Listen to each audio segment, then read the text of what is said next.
சினிமாவில் நடிக்க வந்து ஹிட் கொடுத்து ஒரு நிலைக்கு வந்து விட்டாலே விளம்பரங்களில் நடிக்க தொடங்கிடுறாங்க. நடிகர்களும் சரி நடிகைகளும் சரி விளம்பரங்களில் நடிச்சிட்டு வராங்க. இதே போன்றுதான் கடை திறப்பு விழா உள்ளிட்ட நிகழ்ச்சிகளிலும் கலந்து கொள்கிறார்கள். ரஜினிகாந்த் சினிமாவிற்கு வருவதற்கு முன்னதாகவே கமலஹாசன் குழந்தை நட்சத்திரமாக சினிமாவில் அறிமுகமாகியுள்ளார். அது மட்டுமின்றி ரஜினிக்கு முன்னாடியே கமலஹாசன் ஹீரோவாக நடிக்க தொடங்கிவிட்டார்.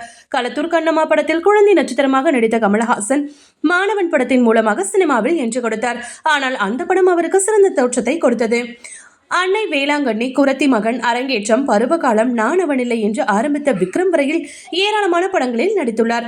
இதே போன்றுதான் ரஜினிகாந்தும் சினிமாவில் அபூர்வ ராகங்களில் ஆரம்பித்து இன்று வேட்டையன் படம் வரையிலும் 170 படங்களில் நடித்துள்ளார். ரஜினிகாந்த் சினிமாவுக்கு வந்து 49 ஆண்டுகளை கடந்துவிட்டார். இந்த 49 ஆண்டுகளில் ரஜினிகாந்த் ஒரு முறை கூட விளம்பரங்களில் நடிக்கவில்லை. கமலஹாசன் கூட விளம்பரங்களில் நடித்துவிட்டார். கமலஹாசன் மட்டுமின்றி சத்யராஜ், பிரபு, கார்த்தி, தளபதி விஜய், மாதவன், அஜித் என்று எல்லா நடிகர்களும் விளம்பரங்களிலும் நடித்துவிட்டனர். விளம்பரங்களில் நடிப்பதற்கு கூட அதிக சம்பளம் வாங்கியவர்களின் பட்டியலில் விஜய் தான் நம்பர் 1 இடத்தில் இருக்கிறார்.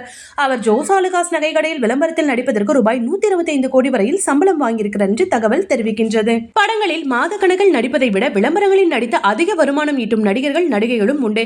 ஏனென்றால் விளம்பரங்கள் தான் அதிக வருமானம் ஈட்டுகின்றன. பிராண்ட் ஒப்புதல்கள் தான் விளம்பரங்களை காட்டிலும் அதிக வருமானம் கொடுக்கின்றன. ஆனால் இது எப்போதும் இல்லை. இந்தியாவில் விளம்பரங்களுக்கு குறைவான சம்பளம் கொடுக்கப்பட்டிருக்கிறது. இந்திய கிரிக்கெட் ஜாம்பவான் சுனில் கவாஸ்கர் 1988 ஆண்டில் விளம்பரத்தில் நடிப்பதற்கு 1 லட்சம் சம்பளம் பெற்றிருக்கிறார்.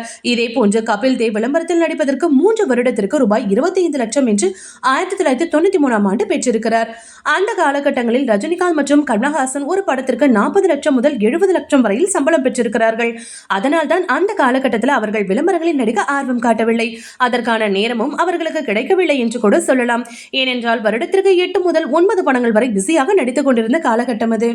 மேலும் சினிமாவில் உச்சத்தில் இருக்கும் பொழுதே விளம்பரங்களில் நடிக்க மாட்டேன் என்று தைரியமாக கூறியிருக்கிறார்.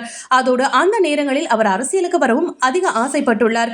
சமீபத்தில் வந்த வேட்டையின் படத்தில் ரஜினிகாந்த் 125 கோடி சம்பளம் வாங்கியிருக்கிறார். 2003 ஆண்டில் பாலிவுட் சூப்பர் ஸ்டார் அமிதாப் பச்சன் பல பிராண்டுகளுக்கு 5 முதல் 15 ஆண்டுகளுக்கு 250 கோடி முதல் 350 கோடி வரையில் சம்பளம் வாங்கியிருப்பதாக சொல்லப்படுகிறது.